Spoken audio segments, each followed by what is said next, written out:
लालची किसान और सोने की चिड़िया की कहानी। बहुत समय पहले की बात है। एक पीपल के पेड़ के नीचे एक चिड़िया का बच्चा जख्मी हालत में पड़ा था। वहाँ से एक किसान गुजरा।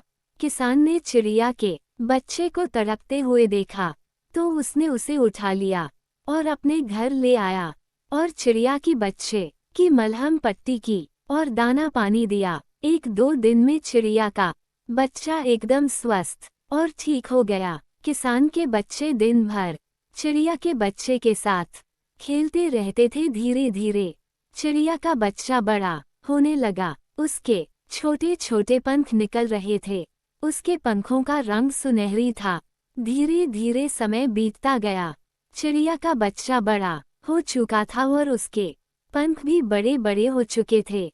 चिड़िया और किसान के बच्चे दिन भर साथ साथ खेलते रहते थे। एक दिन चिड़िया का एक पंख टूटकर गिरा तो किसान के बच्चों ने उसे उठा लिया और अपने पिता को दिखाया। किसान उस सुनहरी पंख को देखकर आश्चर्यचकित हुआ और उस सुनहरी पंख को लेकर सुनार के पास गया। सुनार ने किसान को कहा कि ये पंख असली सोने का है।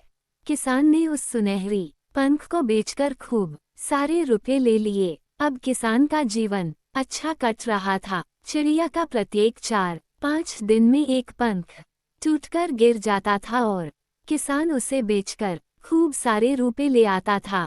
एक दिन किसान बैठा बैठा सोच रहा था। अब किसान के मन में लालच आ चुका था। किसान ने सोचा कि क्यों ना इस चिड़िया के सारे पंख आज ही तोड़ के एक साथ बेच दूं तो खूब सारे रुपए मिलेंगे। किसान ने चिड़िया को पकड़ा और उसके सारे सुनहरी पंख एक साथ तोड़ने लगा। चिड़िया दर्द से चिल्ला रही थी। किसान के बच्चे भी अपने पिता को ऐसा करने से मना कर रहे थे, लेकिन किसान ने अपने बच्चों की बात नहीं मानी और चिड़िया के सारे पंख उखाड़ लिए और चिड़िया को मरी हुई समझकर घर से बाहर फेंक दिया। किसान सारे सुनहरी पंख लेकर बेचने के लिए शहर गया। वहाँ पर उसने एक सुनार की दुकान पर जाकर सारे पंख बेच दिए और खूब सारे रुपये लेकर घर आ गया। कुछ दिन बाद सुनार अपने साथ पुलिस को लेकर किसान के घर आया।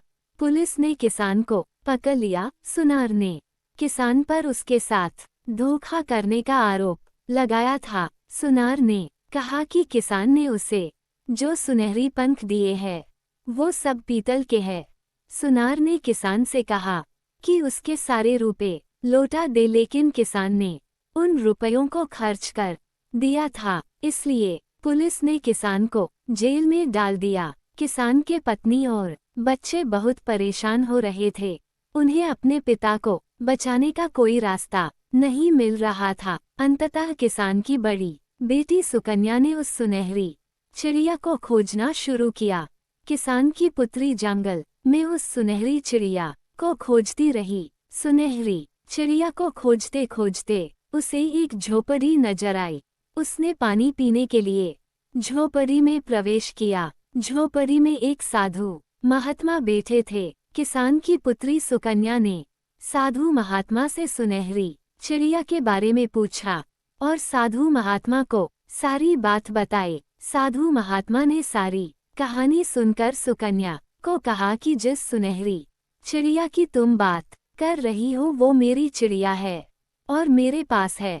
तुम्हारे पिता ने लालच के चलते चिड़िया के बुरी तरह से पंख उखाड़ लिए थे, इसलिए तुम्हारे पिता को दंड मिलना ही चाहिए। साधु महात्मा ने सुकन्या को बताया कि सुनहरी चिड़िया के पंख उसके सुख और दुख पर निर्भर है। यदि सुनहरी चिड़िया सुखी होती है तो उसके पंख सोने के बनकर झड़ते हैं, और अगर दुखी होती है तो पीतल की बनकर झड़ते हैं। क्योंकि तुम्हारे पिता ने सुनहरी चिड़िया को दर्द और तकलीफ देकर उसके पंख तोड़े थे, इसलिए वो पीतल के थे। सुकन्या ने साधु महात्मा को कहा कि श्रीमान, मुझे मेरे पिता को बचाने के लिए उस सुनार को सोने के 12 पंख देने होंगे, तभी मेरे पिता कैद से आजाद होंगे। आप कैसे भी करके मेरे पिता को बचाइए। और सुकन्या रोने लगी। सुकन्या को दुखी देख साधु महात्मा और सुनहरी चिड़िया को बहुत दुख हो रहा था। सुनहरी चिड़िया को सुकन्या के द्वारा दिया गया प्यार याद आ रहा था, इसलिए सुनहरी चिड़िया ने भी साधु महात्मा से निवेदन किया कि सुकन्या को सोने के 12 पंख दे दीजिए। साधु महात्मा ने एक मटकी में से 12 सोने के पंख निकालकर सुकन्या को दे दिए और सुकन्या ने वो 12 सोने के पंख सुनार को देकर अपने पिता को आज़ाद करवा लिया। शिक्षा दोस्तों, इस सोने की चिड़िया की कहानी से हमें सीखने को मिलता है कि हमेशा परेशान लोगों की मदद करो और लालच बुरी बला है और किसी के साथ की गई भलाई हमेशा काम आती है।